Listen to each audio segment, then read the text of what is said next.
Hello दोस्तों, मैं हूं रजत। आप सभी का इस नए वीडियो में बहुत बहुत स्वागत है।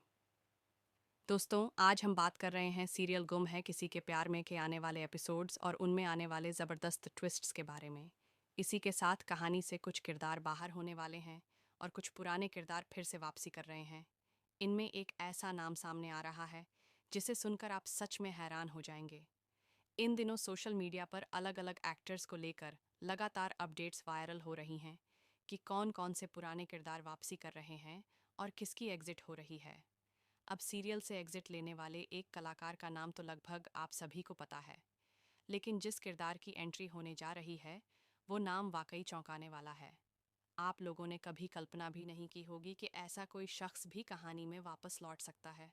आने वाले ट्विस्ट की बात करें तो अब सीरियल में दिखाया जा रहा है कि इंस्पेक्टर के सीनियर अब सभी पुलिस अफसरों पर कानून तोड़कर इन्वेस्टिगेशन करने का आरोप लगाने वाले हैं। इसी कारण सभी को केस से हटा दिया जाएगा और ड्यूटी से निलंबित कर दिया जाएगा। हमें पहले से ही यह अंदाज़ा था कि सभी को एसीपी के तौर पर दिखाना आसान नहीं होगा।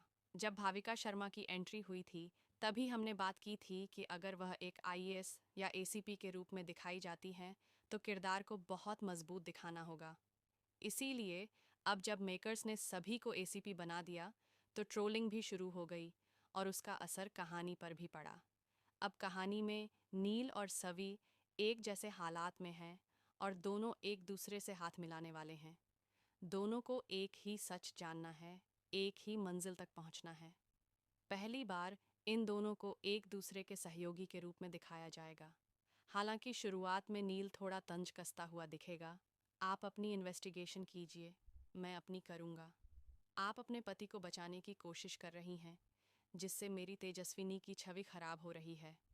इस तरह दोनों के बीच थोड़ी बहुत नाराज़गी तो होगी, लेकिन बाद में दोनों को एहसास होगा कि उनका मकसद एक ही है। यही से सवी और नील की साझी यात्रा शुरू होगी। इसके बाद कहानी में श्रीकांत और डॉक्टर सुरावासे तक पहुंचने का सफ़र दिखाया जाएगा। अब बात करते हैं ऋतुराज की। सोशल मीडिया पर लोग उसे अलग अलग नामों से बुला रहे हैं। कुछ लोग डरपोक भी कह रहे हैं।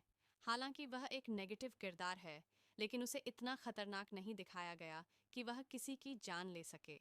कहानी में दिखाया जाएगा कि तेजस्विनी को घर से निकाले जाने के बाद आर्थुराज से उसकी मुलाकात होती है। वही रातुराज है जिसने तेजस्विनी को नील से मिलने से रोका था और उसके मन में नील के खिलाफ झर भरा था। रथुराज की मंशा यह थी कि तेजस्विनी कभी उसके खिलाफ कुछ न बोले, लेकिन अब उसे डर सता रहा है कि अगर तेजस्विनी के साथ हुए घटनाक्रम का पर्दाफाश हुआ तो सारा शक उसी पर जाएगा। इसलिए जैसे ही तेजस्विनी से जुड़ी इन्वेस्टिगेशन शुरू होती है, आर्थुराज घबरा जाता है। हालांकि रातुराज की वजह से तेजस्विनी की अंतिम लड़ाई हुई थी, फिर भी उसे तेजस्विनी की मौत का जिम्मेदार नहीं दिखाया जाएगा। कहानी से रथुराज का किरदार अब बाहर होने वाला है। रथुराज का किरदार निभा रहे हैं सनम जौहर, जिनसे उम्मीद थी कि वे कहानी में लंबे समय तक विलन के रूप में रहेंगे। लेकिन तेजस्विनी के हटते ही उनका ट्रायंगल टूट गया है। अब यह भी मुमकिन नहीं कि रथुराज सवी के लिए रोमांटिक ट्रैक पर आए, क्योंकि पहले ही सवी के कई लव इंटरेस्ट दिखाए जा चुके हैं।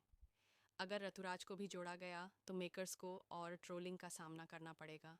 आखिरकार ऋतुराज को कहानी से बाहर किया जाएगा, लेकिन वह जाने से पहले तेजस्विनी के बारे में सच उजागर करेगा कि उसने कभी कुछ गलत नहीं किया था। इसी वजह से लीना मौसी खुद ऋतुराज को घर से निकाल देगी ताकि तेजस्विनी को सम्मान मिले, भले ही वो अब हमारे बीच न हो। अब आते हैं एक और सवाल पर, नील का असली पिता कौन है? तो जहाँ तक अपडेट्स मिल रही हैं, नील के असली पिता जीतू काका हैं।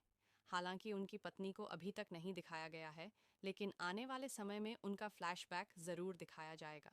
संभवतः सभी ही उनकी पत्नी को लेकर कहानी में फिर से आएंगी और नील के असली माता पिता का रहस्य सामने आएगा। एक और चर्चा चल रही थी, श्रीकांत कौन है? क्या वह अर्ज गुजराल का भाई है, जो पहले कहानी में नाम से तो था पर दिखाया नहीं गया था? कई लोग इस थ्योरी से सहमत दिखे हैं। वहीं ईशान के दोस्त के बारे में मिले जुले विचार थे, लेकिन उसकी डायलॉग डिलीवरी उस पुराने किरदार से मेल खाती थी। अब बात करते हैं रीवा के किरदार की, जिसे निभाया था सुमित सिंह ने। रीवा को कहानी में दुश्मन के रूप में दिखाया गया था और उसके जाने के बाद भी सवी से उसकी दुश्मनी बनी रही। अगर रीवा की वापसी होती है तो कहानी निश्चित रूप से एक नए मोड़ पर जाएगी क्योंकि उनके पास एक अच्छा फैन बेस है। हालांकि अभी तक कोई ऑफिशियल कंफर्मेशन या शूटिंग शुरू नहीं हुई है, इसलिए इस बारे में फ़िलहाल जो खबरें आ रही हैं वे गलत हैं। तो दोस्तों, आप कमेंट सेक्शन में बताइए, आपको क्या लगता है, श्रीकांत अर्ज गुजराल का भाई है या ईशान का पुराना दोस्त? कोई भी सवाल हो तो शेयर करिए, सपोर्ट करिए इंस्टाग्राम पर भी। चैनल को सब्सक्राइब करना मत भूलिए। मैं मिलूंगा आपसे अगले वीडियो में। धन्यवाद दोस्तों।